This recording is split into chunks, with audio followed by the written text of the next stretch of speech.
UGLE, justice has been done. Russian people in Crimea can't take it anymore and flee in masses.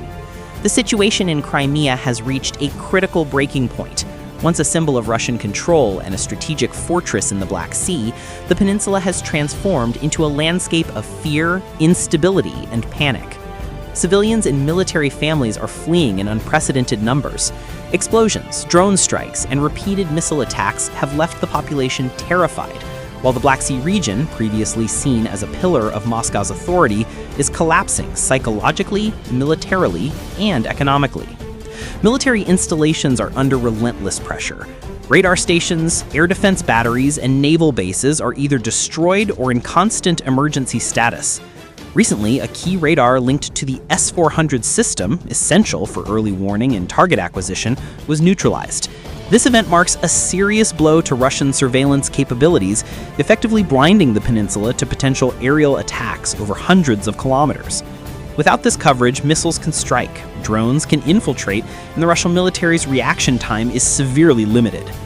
For civilians, nights are no longer predictable. Sirens, emergency alerts, and explosions have become part of an endless cycle of fear.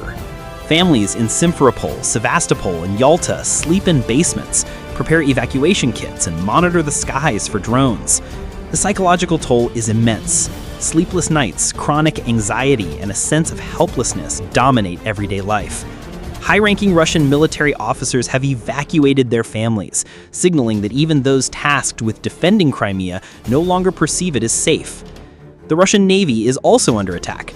Ukrainian forces recently struck a Bynum M-class warship armed with Caliber missiles, forcing it to retreat.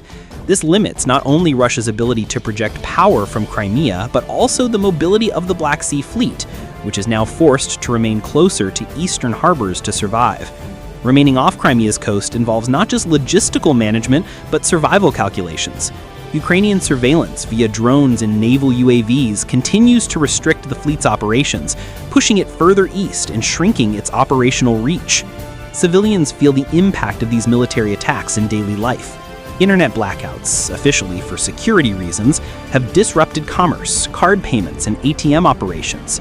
Cash shortages and logistical problems have led to fuel scarcity and food supply interruptions. AI-95 gasoline prices have surged to nearly 70 rubles per liter. Ukraine's targeted attacks on energy infrastructure, including at least 4 major refineries, have removed 13.5% of Russia's refining capacity. The economic impact is felt across sectors, from households to major businesses. Tourism, once a key economic lifeline for Crimea, has collapsed. Beaches are empty, hotels are deserted, and scheduled events are canceled. During peak seasons, tourist numbers are down by 50 to 60% compared to previous years. Many Russians avoid the peninsula entirely due to air defense failures and the ongoing threat of attacks. The Kerch Bridge, a military logistics hub, poses a significant risk for civilians traveling in the region, further discouraging tourism and reinforcing a climate of fear. Real estate has entered a phase of panic. Post-2014, Russian authorities attempted to integrate Crimea into the domestic housing market with incentives and artificially inflated prices. However, international sanctions and the war have caused property values to stagnate or decline. Panic selling is rampant, and listings on Russian property websites have surged. Prices have dropped by at least 20% in ruble terms, while foreign currency values have fallen dramatically. Many potential buyers avoid investing due to fears over potential Ukrainian reclamation of the peninsula. Section 2. The social fabric of Crimea is unraveling alongside military and economic pressures. State-sponsored migration programs, housing incentives, and public sector employment introduced after the 2014 annexation aim to solidify Russian demographic control. Census data from that period reported ethnic Russians at 67.9%, Ukrainians at 15.7%, and Crimean Tatars at 10.6%. These measures were designed to make Crimea an irreversible Russian gain. However, the full-scale war initiated in 2022 has undermined the strategy. Security perceptions have shifted dramatically, especially among Russian military personnel and their families. Ukraine's increased missile capacity, frequent targeting of Sevastopol, and partisan attacks have driven families to relocate. ATESH, the Ukrainian underground intelligence network, reported that nearly all high-ranking Black Sea Fleet officers evacuated their families. Evacuations use secure routes, military vehicles, and low-profile operations. Even air defense personnel have moved relatives to the southern military district. Leave days for active personnel have been suspended, and units maintain constant alert near Sevastopol and surrounding bays. Patrioli activities are intensified. Reserve units operate in civilian clothing. Radar systems and military equipment are camouflaged, and key installations are relocated to safer areas. Civilian migration mirrors military evacuations. Unofficial sources indicate that around 100,000 Russian citizens have left Crimea recently. Those who remain express anger, frustration, and fear. Local opposition groups and Crimean Tatars criticize Moscow's occupation and militarization, arguing that policies have made Crimea less free, less cosmopolitan, and less livable.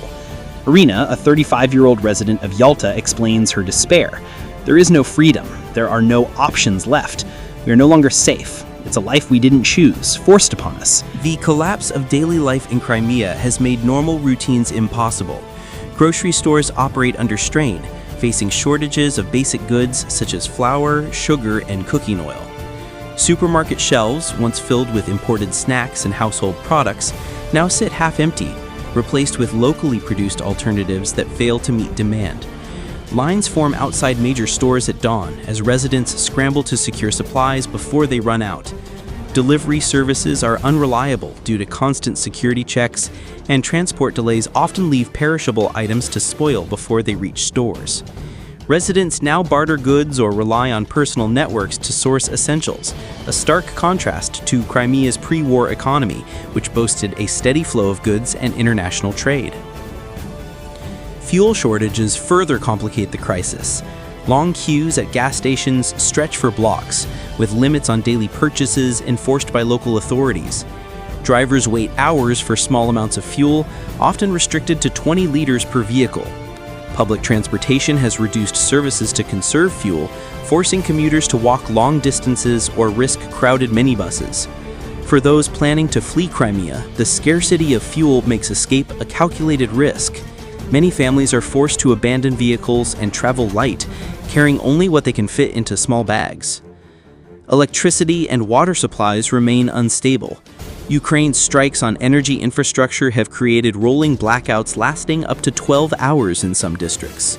Residents stockpile candles, generators, and bottled water, but shortages drive prices to levels unaffordable for most. Hospitals struggle to keep life-saving equipment operational during power outages. Mobile networks falter during blackouts, further isolating communities and preventing them from accessing emergency alerts or contacting loved ones. Rural regions fare worse, with some villages left in complete darkness for days at a time. Schools and universities have adapted to wartime realities, yet education quality has plummeted. Classes are often interrupted by air raid sirens, forcing students and teachers to shelter in basements. Many families have chosen to homeschool their children or enroll them in online programs offered by mainland Russia, but poor internet connections and constant disruptions make virtual learning nearly impossible. Teachers describe students as jittery and unfocused, suffering from fatigue and trauma. Some children draw pictures of explosions, warships, and soldiers, illustrating the psychological impact of living in a war zone. Healthcare services are stretched to the breaking point. Doctors and nurses operate in understaffed hospitals, many of which lack essential medications and modern equipment. Ambulances frequently fail to reach patients on time due to security checkpoints and fuel shortages. Civilian injuries caused by shrapnel or debris from drone strikes overwhelm emergency rooms, forcing medical staff to prioritize patients with the best chances of survival. Chronic illness patients suffer the most, as routine treatments are delayed or canceled entirely. Residents now rely on underground networks to obtain medication smuggled in from Ukraine or neighboring countries. The fear of sudden violence has transformed public spaces into ghost towns. Once bustling markets, restaurants, and cultural centers now sit empty. Parks and recreational areas remain deserted as families avoid unnecessary travel. Social gatherings are discouraged not only because of the risk of attack, but also due to constant surveillance by Russian authorities. Civilians feel trapped between two threats: Ukrainian strikes and Russian crackdowns. This dual pressure creates an atmosphere of paranoia, where even neighbors are reluctant to trust one another. Russian propaganda attempts to portray Crimea as calm and secure, But reality tells another story. Billboards, television broadcasts, and radio programs flood the peninsula with messages of Russian resilience and victory. But these campaigns ring hollow to residents who hear explosions almost nightly. State-run media emphasizes the peninsula's cultural ties to Russia while avoiding discussions of evacuations, strikes, or shortages. Yet social media channels, underground reporters, and independent journalists have pierced this information blockade, documenting the empty shelves, shattered infrastructure, and growing lines at evacuation checkpoints. Crimean Tatars, who have long resisted Russian rule, face intensified oppression during this period of instability. Authorities closely monitor Tatar neighborhoods, conducting random searches and detaining individuals suspected of supporting Ukraine. Activists and journalists disappear or face heavy prison sentences under charges of extremism. The targeting of this ethnic group deepens ethnic divides and fuels resentment toward Moscow's rule. Families within these communities are among the first to flee, fearing persecution and anticipating Ukraine's eventual return to the peninsula. Russia's military priorities in Crimea reveal desperation. Air defense systems are continuously relocated to avoid detection, but this creates blind spots in radar coverage. Naval convoys have moved deeper into Russian-controlled waters, leaving Sevastopol's docks nearly abandoned. Weapons stockpiles are dispersed across civilian areas, effectively turning residential neighborhoods into military targets. Ukrainian drones frequently identify these sites, conducting strikes that terrify civilians caught in the crossfire. For locals, these tactics confirm that Crimea is no longer a safe haven, but a battlefield. Evacuation routes are clogged with traffic as thousands attempt to leave. The Kerch Bridge, once a symbol of Russia's dominance, has become a choke point for escape. Russian authorities restrict crossings to military vehicles and essential convoys, leaving civilians stranded for days in queues stretching for kilometers. Desperate families seek alternate routes via ferries, private boats, or illegal crossings, risking their lives to escape the escalating violence. Videos posted on Telegram show convoys of cars snaking through rural roads, headlights cutting through the darkness as families seek refuge. Crimean residents who manage to leave often face hostility in other regions of Russia. Many are viewed as burdens or symbols of Moscow's failure to maintain control. Refugee families report difficulty securing housing and employment, while some face discrimination for their Crimean accents or perceived political affiliations. The Kremlin's promises of financial support for displaced families have largely gone unfulfilled, leaving many stranded in temporary shelters. Disillusionment grows among those who once supported Russia's annexation, further eroding Moscow's domestic narrative of stability and strength. Meanwhile, Ukrainian forces intensify their campaign with calculated precision. Drone strikes and missile attacks target not only military hardware, but also logistics hubs, supply routes, and energy stations. Each successful attack deepens the crisis, forcing Russian troops to divert resources toward defense rather than offense. Ukrainian intelligence, aided by local informants, continues to identify vulnerable points, striking with increasing frequency. Analysts suggest that Kyiv's strategy aims to render Crimea ungovernable, forcing Russia into a defensive posture. The psychological toll on Crimea's residents is staggering. Entire generations are growing up under the shadow of sirens, drone strikes, and propaganda. Mental health professionals report rising cases of anxiety, depression, and post-traumatic stress disorder among children and adults alike. Access to therapy is limited, as most mental health practitioners have either fled or been conscripted into service. Community centers attempt to provide support, but demand far exceeds their capacity.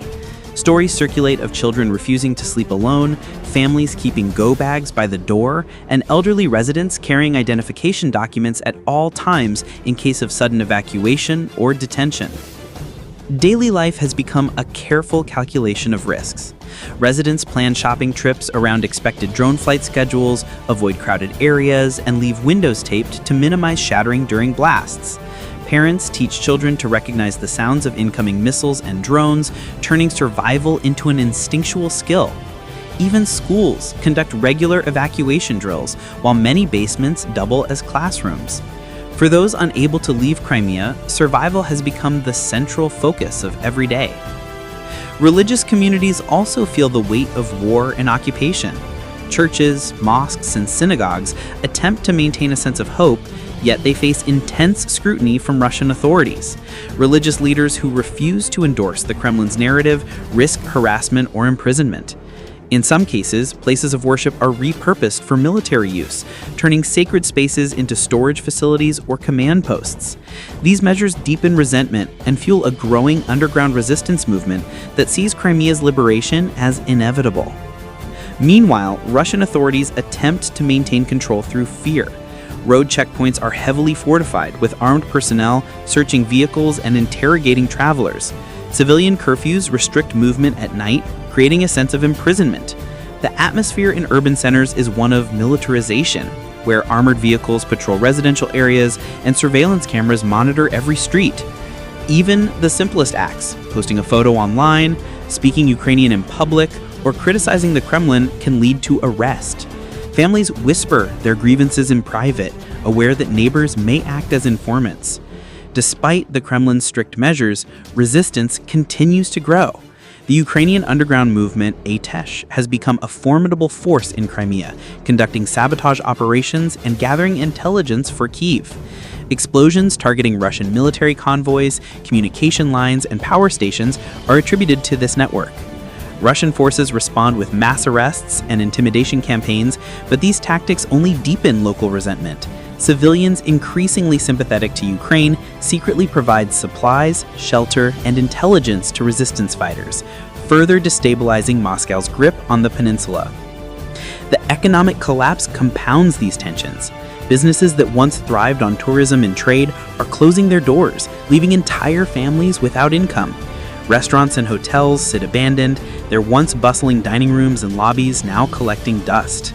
Farmers face difficulty transporting goods, leading to spoiled crops and wasted harvests.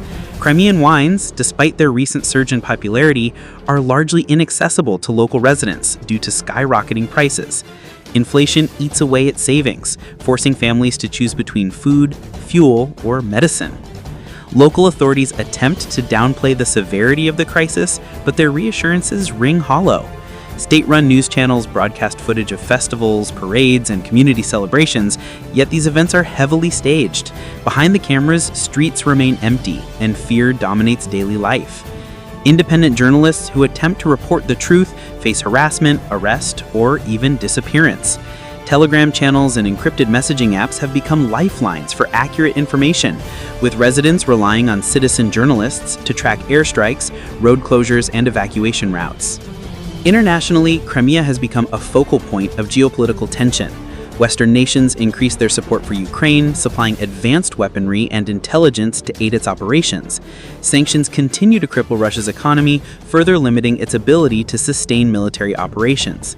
Analysts predict that Russia's inability to secure Crimea may mark a turning point in the conflict, undermining Putin's authority and weakening his grip over Russian-occupied territories. The symbolic importance of Crimea, once touted as a crowning achievement of Moscow's foreign policy, now threatens to become a catastrophic failure. Residents trapped in Crimea describe their lives as suspended in uncertainty.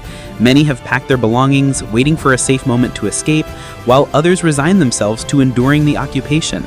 The psychological burden of living in a war zone has fractured communities, with families split between loyalty to Moscow and quiet support for Kyiv. Even those who once welcomed Russia's annexation in 2014 now admit regret, citing broken promises and worsening living conditions. The image of Crimea as a jewel of the Russian Federation has crumbled under the weight of conflict. The exodus from the peninsula is not just a migration. It is a statement. The sight of long lines of cars fleeing Crimea sends a clear message that Moscow's control is no longer secure. Residents abandon homes, businesses, and heritage, carrying with them stories of suffering and survival.